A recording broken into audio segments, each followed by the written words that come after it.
final na din. Okay. Up. Up. La la la la la la la la. Down. La la. Down. Up. Down.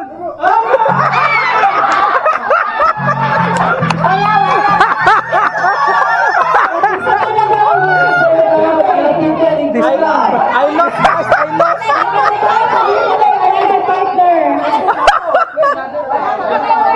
Nailat, nailat. Grabe sa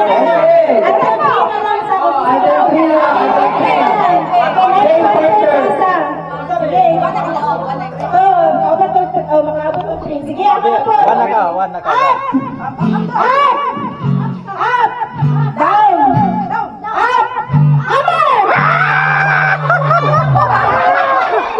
Master, master. Bisa naman 2 points na rin. Bisa naman 2 points na. Okay. Mga 3 points. Sige, next. Okay. Up. Up. Up. Down. Amen.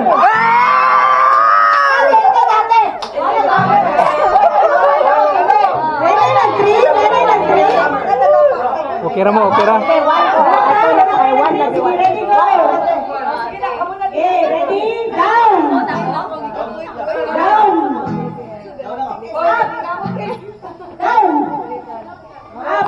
Up. Up. Up. Down.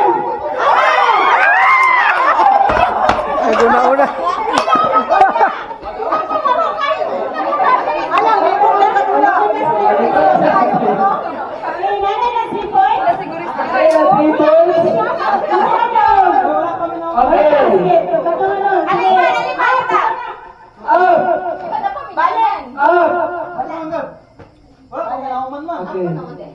Down.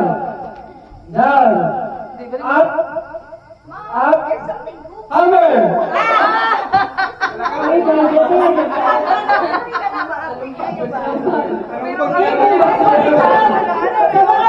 Bigyan natin ng 5 plus sa lobby.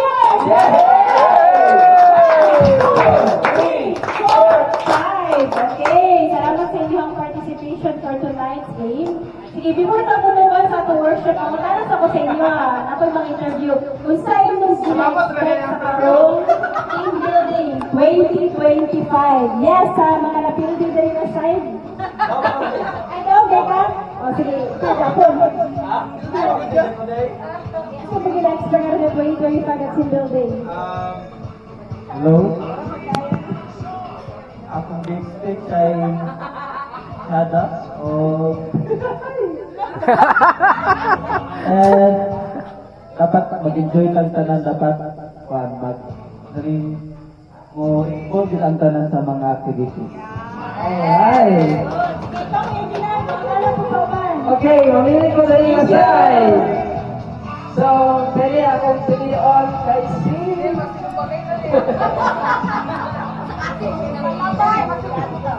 Okay. Kanya, mamatala na rin ang case. Indog. So, ako po mamatala sa inyo. Kasi ako expect karon nga team building. One, to be honest, honest answer. Nag-team building man ta, so dapat happy good ta. That's right, dapat happy. So, case, happy na ka, case? Yeah. Ayun na. Hey, let's get it down, Kuya Ruel. Ang expectation na ginagawa is paano tanan ta sa worship team is unity. Amen, amen, that's right. Eh, salamat pala Kuya Ruel. We will have one. Isa mo yung mukhang ganahan. Ang ganahan kay Koan. Tara, last na ni last. Okay, so ato question is, kung sa mong expectation, karon nga, team building, abing. Dapat na wala tayo mag-uul karon dapat Right! Okay. Amazing ang production sa Ginoo. Salamat kasi inyo ang mga tubag. And indeed, we're looking forward ng mamuhat individually sa tuwa, not only sa games, but even sa ato ang word na madungog, even throughout, even until ugma, kapagabuhato na ang activity. So karon, ready na to atong kasing-kasing as we worship the Lord, and even as we listen to His word tonight. Sige, let's welcome ato ang worship leader. Check. Amen. Hallelujah. Maayong gabi ka natin tanan. Can we give a round of applause sa ating group na Diyos na kay Son? Amen. God is good. All the time. God is good. Once again, God is good. All the time. God is good. Amen. Hallelujah. Everywhere we are, my son, let us give time to praise and worship the Lord kung asa man sa area. I know that God, nasa sa atong kaniwala karon kagabion mga igsoon. The word of God said in Exodus 15:2, the Lord is my strength and my song, and He has become my salvation. This is my God, and I will praise Him. My God is God, and I will exalt Him. So let us exalt the name of the Lord tonight. Are you ready to exalt the name of the Lord? Amen. Hallelujah. Ang blessing kaniya sa atong puso. Siya ang kaniya sa atong kalinaw mga igsoon. Amen. Amen. Hallelujah. Let us sing this song mga igsoon. God is the strength of my heart. Amen. Hallelujah.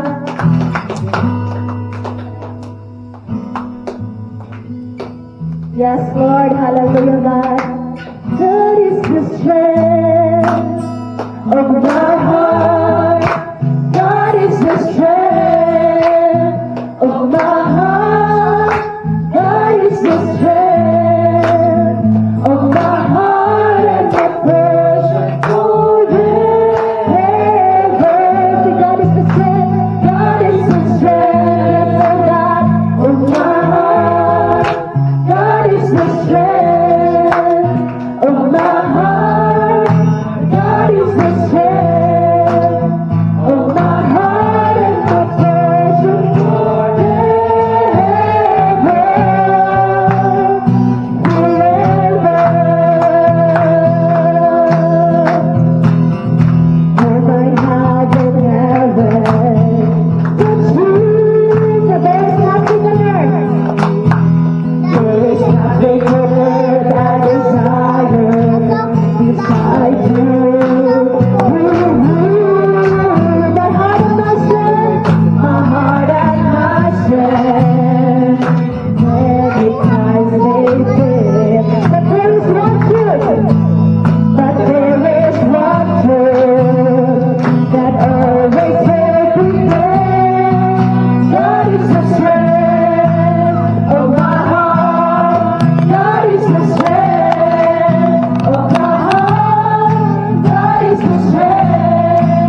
Because indeed, Lord, in your word, Lord Jesus, adunay kaayo Ginoo sa imong pulong o Dios, adunay kalinaw Amahan sa imong pulong o Dios. We are secure, Lord God, and there's satisfaction in your word, Lord Jesus. Here we are, your Lord, where people, use us, Father God, and Lord, help us, Father God, to choose you every day, Lord God. Among pilion ang pagkain ng pagsimba din ang kanimo, O God. Wherever we are, Lord Jesus, imungalan ang among itubod. Let your glory be upon us this evening, Lord God. And Lord, help us, Father God, that Lord, whatever the things, Ginoo, nga among pagkabuhaton karon, O God, bisnet pa tomorrow, Father God, Lord, it will open, the gates of heaven, Lord God, and we will rejoice in your name, Lord Jesus. I know that you hear us, Father God, because we believe that you love us, Father God. Indeed, Lord, we will worship your name forever, O God, and everybody will sing, Amen and Amen. Hallelujah. Let us give a round of applause for the Lord, my son.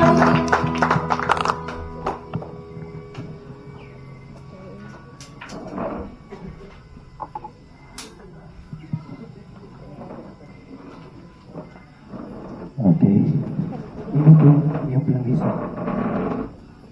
Long press ya.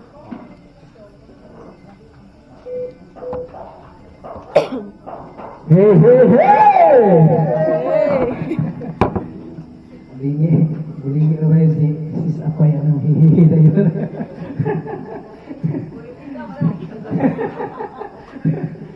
Okay, so ngayong gabi sa tanan mga campers, mga 20 kapinta diri no. So napay kaming ugma. So salamat sa Ginoo kay ay uban po nga ni excuse kay di gid daw makaya sila si Nancy. So di gid po nato mapugos no ang atong health. Eh kung health ang hisgutan, kung sa trabaho pa na asa may piliun nimo kung trabahanti ka nga pilar perminti alangan naman sa ang imong pangitaon kaon. Di ba? Tulog yun.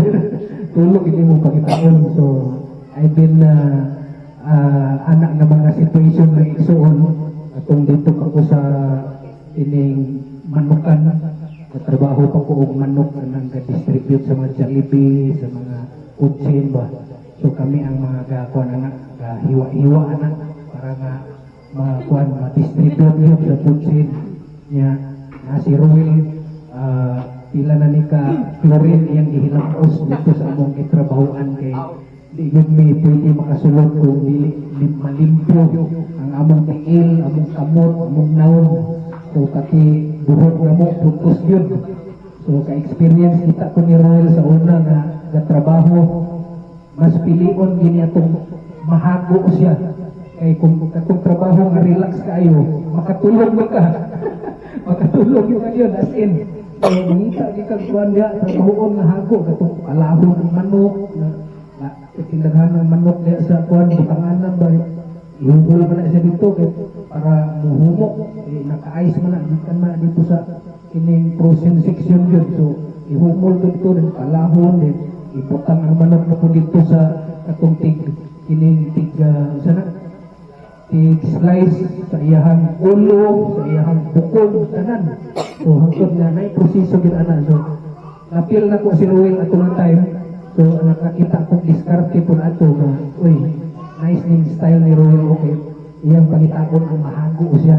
Okay, nabantayan po na ko, kung ang imong trabaho is relax kayo, magsigir kag bantay sa oras.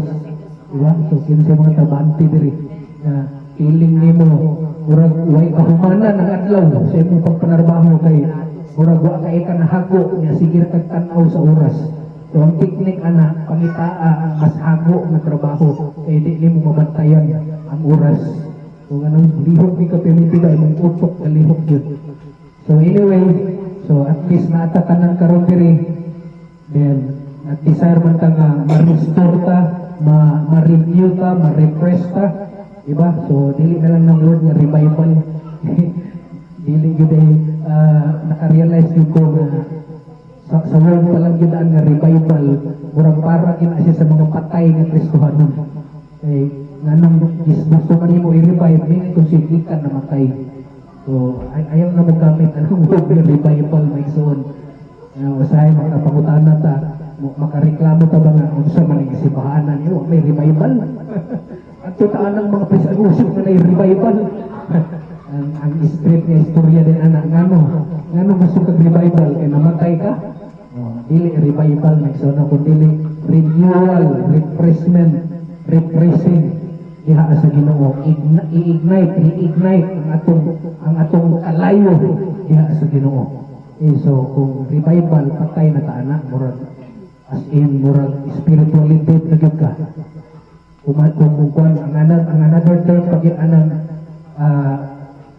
revival or anang patay is backslide.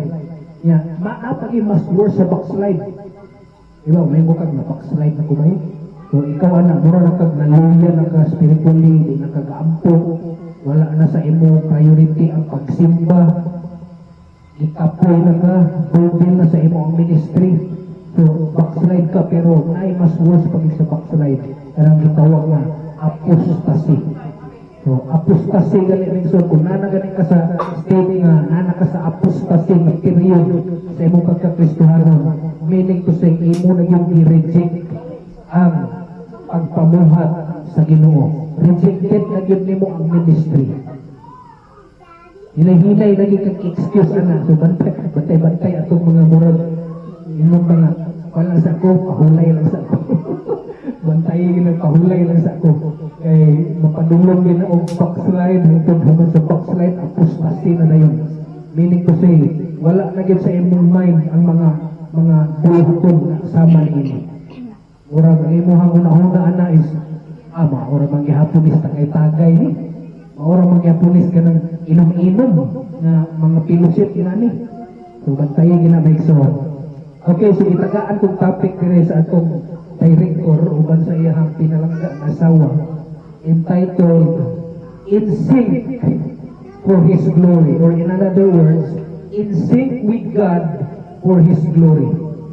So kaning word na sync kung sa sa term na to karon sa mga gadget isync na din pwede ma-sync. Meaning to say, kung ang imong files na sa laptop, pwede imong i-sync sa imong cellphone. Nabisan pag imong mga files to sa laptop, makita ra gyapon nimo sa cellphone. So meaning to say, naay gitawag connection, naay gitawag alignment. Di ba? Naka-align, naka-connect, maka-access ka, full access.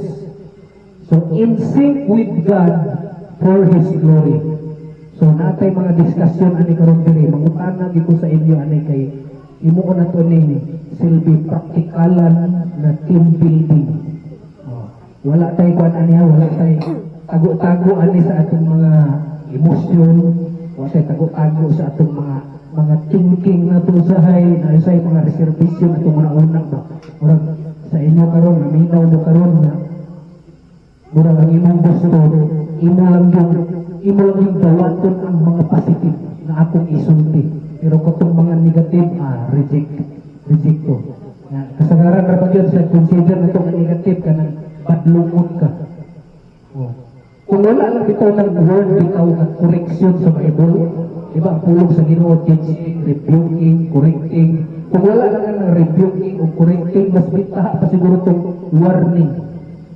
Kung warning mo ipahinungduman lang ka, i-remind ka na kung imo nang padayon ng buhat na dili maayong butang mo padulong yun ka sa kahimtang na dili maayo. Warning na siya. Pero masakit yun yung word na correction o rebuke. Kining rebuke yun. Face to face yun padulungon yun ka. So kung si Aris di man yun di yun na ito malipod no nga si Aris na siya pagkaprangka. Personality na niya. And hopefully, nasabtan nila ninyo ay ang atong personality diri lahi man. So ako sa una na mo ko worship director, lahi ko na akong style. Na ako'y pagka-stricto, pero tuulog lagi ka. Tuulog ka. So gawas na lang yung anang ma-misinterpret mo nga kamulok kong wali no ka, kamulok kong share. Una-una nimo ikaw ang gigo. Agoy bantaye gina siya. Na ma-feel bitaw nimo nga ako hindi pa dungog ani mo. bantayi gina siya nga kahimtang maigsuon labi na sa mga minaw tagwali diha sa simbahan nato prayer meeting man na o Sunday service nya piling nimo ikaw gyud yung giigo na kung kami diha kawali mo na lang mi kamo na puli diri kay ngano sa amo pagtuon sa pulong sa Ginoo gahuna-huna gini ana in general alang nga na sa kasapaan po siguro mas Ginoo maghimo may guwali dito ng isa ring katao akong giuna-una kanigid ka bersikulo igo gini si brother kuan ani Abing si Abing gid akong iguon gid ani nga lugar grabe na sa paninglan ako sa Ginoo ano oh general gina among ginauna anak so kung naay mga words nga murag something maigo gyud ka masakitan ka ayaw una nga ikaw ra ang igo daghan kang tanan nga igo pati ang nagwali igo gyapon kung pagbalik na nako og wali sa simbahan struggle kay ko ato kay agi mga words nga masulti nako bubanda gid sa ako mura gid ito kuan ito mura gid pusil mo lugar na ni GR akong gitarget yun gamitan gid ako sniper ang tangon din ako ang pusil na po niya naa di ay siya ka ng bulletproof mura naka bulletproof ang iyang ulo siguro ba ibanda pagbanda dito ana igo sa ako anak mapil na mga maigsoon so ay magkabalaka itang tanan gid ani mapadlungan then best thing or good thing po ni sa amo ang gasulti diri kita kamo puhon nga musir sa pulong sa Ginoo pinakadapis po na siya kay ngano una sa tanan kitabangan nimo imong kaugalingon nga mahimong matulid atubangan sa Ginoo so kinsa may mga tarong kuno nga mga tawo sa tuwa diri wala diba so ikaw magatuon ana sa pulong sa Ginoo number 1 ka ana ipadlog sa Ginoo now in Amos chapter 9 verse 11 to 12 nagaingon ang pulong sa Ginoo in that day I will restore David's fallen shelter I will repair its broken walls and restore its ruins and I will rebuild it as in the days of old that they may possess the remnant of Edom and all the nations that bear my name declares the Lord who will do these things. Okay. Thank you Lord sa imong pulong. Ano lang ini Ginoo ang imong mensahe sa amo kini dawaton sa kinasing-kasing in Jesus name. Amen. As a worship team ay igsoon gitawag ta nga mahimong blameless atubangan sa Ginoo. Ako itong giingon sa inyo daan kasi una nga kitang tanan hugaw yun totally atubangan sa Ginoo walay righteous pero once nga muduol ka sa Ginoo gihimo kanyang righteous kung gitagaan kanya kani process of sanctification ba na wala na nagpasabot nga palaan na yun ka as in wala na kay sala after ka maghinulsol i-sanctified lang ka sa Ginoo. Sanctification meaning to say process na siya. Process nitras buhay pa ka. I-proseso ang imong kalag. Na bisan paghuyang kayo ka spiritually daghang mga sala na balik-balik sa atua. Naa ka sa proseso sa sanctification. Kay ang final ani dito naman sa langit. Kung mamatay na ta, wala di na takaani ang sanctification process. Naa na ta sa gitawag na holy place na gid sa Ginoo wherein kita declare na kita dito sa Ginoo nga mga anak niya then kita'y musir sa iyang glory dito kung naa magaling hilak dito hilak na kas kalipay ingon sa mga pastor ang kailangan wala may hilak dito sa langit kay paano naman ta kanang glorified body naman